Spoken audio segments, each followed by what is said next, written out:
Hello guys, welcome to the Preeti Gupta academy. और आज का मेरा टॉपिक है फर्स्ट राइट बुक का लेसन 2 फायर एंड आइस। बहुत ही इंपॉर्टेंट और इंटरेस्टिंग पोएम है ये। रॉबर्ट फ्रॉस्ट के द्वारा कंपोज की गई है। इससे पहले भी आपने रॉबर्ट फ्रॉस्ट की एक पोएम पढ़ी थी जिसका नाम था डस्ट ऑफ स्नो। तो चलिए हम बहुत जान लेते हैं रॉबर्ट फ्रॉस्ट के बारे में। ये एक बहुत ही फेमस अमेरिकन पोएट थे। इनका जन्म जो हुआ था वो सैन फ्रांसिस्को में हुआ था 26 मार्च 1874 को। इनके जो फादर थे ये बिलोंग करते थे न्यू इंग्लैंड से, ठीक है। और इनकी मदर जो बिलोंग करती थी वो स्कॉटिश इमिग्रेंट थी फ्रॉम एडिनबर्ग। 1920 तक ये एक बहुत ही सेलिब्रेटेड पोएट बन गए थे अमेरिका में। इनका कुछ पोइटिकल वर्क है जो मैं आपको बताने जा रही हूँ। अ बॉयज़ विल 1930 में आया था 13 में, नॉर्थ ऑफ बोस्टन 1914 में, न्यू हैम्पशायर 1923 में, अ फर्दर रेंज 1936 में, स्टीपल बुश 1947 में और इन द क्लियरिंग 1962 में। और इससे इनके फेम और ऑनर में बहुत ज़्यादा बढ़ोतरी हुई थी। कहने का मतलब बहुत ज़्यादा इंक्रीज़ हो गया था इनका फेम और ऑनर, ठीक है। अब आगे देखते हैं। जो पोएम थी इनकी डस्ट ऑफ स्नो, ये पब्लिश हुई थी न्यू हैम्पशायर में 1923 में और इस कलेक्शन के लिए इनको पुलित्जर प्राइज़ मिला था। बहुत ही ज़्यादा रेपुटेटेड प्राइज़ है ये। अब हम आगे देखते हैं शॉर्ट समरी को, यानी जो चैप्टर है फायर एंड आइस, इसको पोएट ने सिम्बलाइज किया है। फायर को सिम्बलाइज किया उसने डिज़ायर से और पैशन से, और आइस को सिम्बलाइज किया हैट्रेड से यानी घृणा से। तो अब बहुत ही आराम से आपको समझ में आ जाएगा कि इस चैप्टर में क्या होने वाला है और क्या होगा, ठीक है। अब आगे देखिए, शॉर्ट समरी को मैंने 4 पॉइंट्स में कवर कर रखा है। सबसे पहला है एंड ऑफ द वर्ल्ड, यानी संसार का अंत या खात्मा कह सकते हैं। दूसरा है 2 डिफरेंट बिलीफ, यानी 2 डिफरेंट बिलीव्स यानी धारणाएं अलग अलग। नेक्स्ट है पोएट्स व्यू, यानी पोएट का दृष्टिकोण। और फोर्थ है आइस रिप्रेजेंट हेट और कोल्ड रीजन, यानी आइस जो है वो रिप्रेजेंट करता है हेट को और कोल्ड जो है वो रीजन को रिप्रेजेंट करता है, तर्क को रिप्रेजेंट करता है। अब एक एक पॉइंट को मैं कवर करने वाली हूँ। सबसे पहले है एंड ऑफ द वर्ड। तो इसमें जो पोएट है वो कहता है it is certain that this world will come to an end, यानी ये निश्चित है कि संसार का अंत जरूर होगा। कवि ये भी कहता है कि लोगों को इस विश्वास से वो सहमत, यानी जो लोग विश्वास करते हैं इस बात को कि संसार का अंत जरूर होगा, उससे वो भी सहमत है। यानी संसार का अंत होगा, देर सवेर होगा, बट जरूर होगा। इस संसार में जो भी चीज़ें हैं उनका खात्मा, उनका अंत जरूर होगा। एक बहुत ही गूढ़ विषय पे, यानी बहुत ही सबलाइम सब्जेक्ट पे यहाँ पे पोएट डिस्कस करने वाला है और वो है संसार का अंत। अब सेकंड पॉइंट है 2 डिफरेंट बिलीफ। तो इसमें देखिए 2 अलग अलग धारणाएं, यानी 2 अलग अलग धारणाएं क्या है, तो 2 अलग अलग, मान लीजिए 2 अलग अलग ग्रुप में लोग हैं या 2 अलग अलग साइंटिस्ट हैं जो अलग अलग बातों को फेवर कर रहे हैं। पहले जो कुछ लोग हैं वो कहते हैं संसार जो अंत होगा इस संसार का वो अग्नि के कारण होगा, यानी फायर के कारण होगा, ठीक है। अंत में क्या होगा, यह संसार जो है वो आपके गोले में सिमट जाएगा। लेकिन कुछ और लोग हैं वो कहते हैं कि संसार का अंत बर्फ़ के कारण होगा और हर प्रकार के जीवन का अंत हो जाएगा, यानी जितनी भी जीवित चीज़ें हैं इस संसार में उन सब का अंत हो जाएगा और सब बर्बाद हो जाएंगी, ख़त्म हो जाएंगी, परिवर्तित हो जाएंगी। तो ये 2 तरीके की धारणाएं हो गई। पहला कि जो संसार का अंत होगा वो फायर के कारण होगा, यानी किसके कारण, फायर के कारण। और आपको पता ही है फायर को सिंबलाइज किया गया है डिज़ायर और पैशन से, ठीक है। और कुछ हैं जो कह रहे हैं कि संसार का अंत हो जाएगा आइस के कारण, यानी हैट्रेड के कारण। तो अलग अलग धारणाएं हो गई। अब देखते हैं हम नेक्स्ट क्या है पोएट्स बिलीव।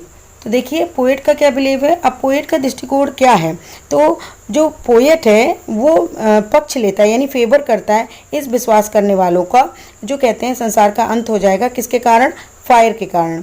अब कवि जो है वो 2 बहुत ही शक्तिशाली चीज़ों को, यानी मनुष्य की भावना और मनुष्य के आचरण को एक साथ जोड़ देता है, यानी एक साथ मिला देता है। यानी कहने का मतलब दोनों एक ही चीज़ है ये बताता है। अब अग्नि जो है वो क्या है, बिडल डिज़ायर है, यानी मानव की ऐसी भावना है जिसको वो बेलगाम है, जिसको रोक नहीं पाता। अग्नि जो है वो बेलगाम मानवीय इच्छाओं का प्रतीक है। जैसा कि मैंने बताया कि जो फायर है वो सिंबलाइज किससे करता है, डिज़ायर से, ठीक है, और पैशन से, यानी ऐसी इच्छाओं से जिसको हम रोक नहीं पाते। प्यार और इच्छा की ये जो भावना है ये संसार के खात्मे का कारण बनेगी, ऐसा कवि सोचता है। वो कहता है कि जिस प्रकार अग्नि पे नियंत्रण नहीं किया जा सकता उसी तरीके से हम कुछ अपनी भावनाओं पे भी नियंत्रण नहीं कर पाते और इसकी वजह से हमारा और संसार का अंत हो जाता है। कवि इस बात को भी सहमत है कि उसने ये इच्छा और भावनाओं को खुद भी महसूस किया, यानी खुद भी भोगा है, इसलिए वो इस जो अनब्रिडल्ड पैसन है, ठीक है, और जो लव है, प्यार है, वो अग्नि की भांति है और यही मृत्यु और संहार का कारण बनती है। यानी वो खुद भी इससे बहुत भली भांति परिचित है। तो कवि ने किसका फेवर किया है? उनका फेवर किया है जो कहते हैं कि संसार का अंत हो जाएगा आग के कारण। आग यानी किसके कारण? डिज़ायर के कारण, पैसन के कारण। अब नेक्स्ट देखिए जो फोर्थ पॉइंट है, बर्फ नफरत मीन्स आइस रिप्रेजेंट हेट और कोल्ड रीजन। तो अब इसमें क्या कहता है कवि कि अगर मान लो कि संसार को एक बार तो संसार आग के कारण ख़त्म हो जाएगी, लेकिन अगर संसार को दोबारा ख़त्म करना हो तो निसंदेह संसार अग्नि का संसार का तो अंत कर सकती है, लेकिन यदि संसार का दोबारा खात्मा होता है, यानी संसार का दोबारा एंड होता है, तो फिर किसके ये दोबारा एंड करने का काम कौन कर सकता है, यानी दोबारा ख़त्म करने का काम कौन कर सकता है? तो वो कर सकती है आइस, यानी हैट्रेड। ठीक है, ये एक द्वंद्वात्मक भावना है जो अग्नि के बिल्कुल अपोजिट है, यानी विपरीत है। ये नफरत का प्रतीक है। ठीक है, ये नफरत बदला लेने के लिए भावनाओं को विस्फोट नहीं है। ठीक है, और दूसरी ओर ये ठंडी और बर्फीली तर्क शक्ति का प्रतीक है। कवि कहता है कि बर्फ के स्वभाव का की नफरत से तुलना करता है, यानी बर्फ का जो सिंबलाइज, जो मैंने बताया कि बर्फ किसको सिंबलाइज करता है? हैट्रेड को सिंबलाइज करता है।